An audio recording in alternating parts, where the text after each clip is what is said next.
Before switching on the Raspberry Pi, you should enable the Wi-Fi router with the name of SSID ABCDEFGHI starting 9 letters and starting 9 numbers is the password to the router.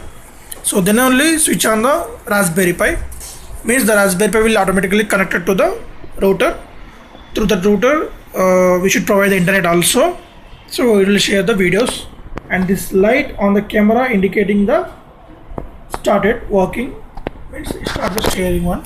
So as I give you the credentials, log into this remote 3.it server, and here the red indicating previously is not connected. When it's indicating green, so its status is connected, the Raspberry Pi is connected one.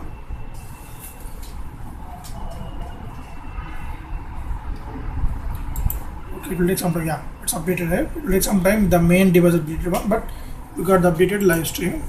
Open this. Based on your internet, it will stream the video. The delay may be around 10 seconds to 15 seconds in the live streaming.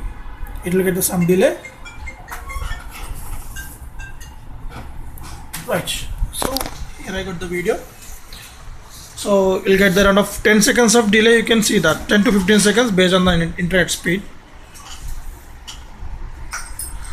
And you don't need to connect any Raspberry Pi devices, nothing but any USB cable. Only power supply is enough for this. So you can see this. Now it was changed to the live streaming.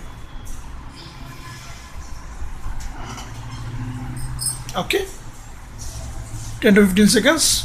It is the live streaming delay. Only the power bank, it should be the low weight.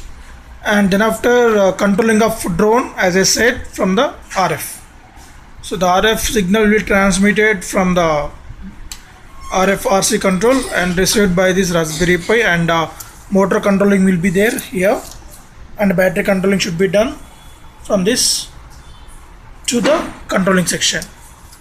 So we can't take the power supply from this below battery, as the Raspberry will take the more power. So in order to transmit the videos, then we can't control the motors that much speed. Thank you.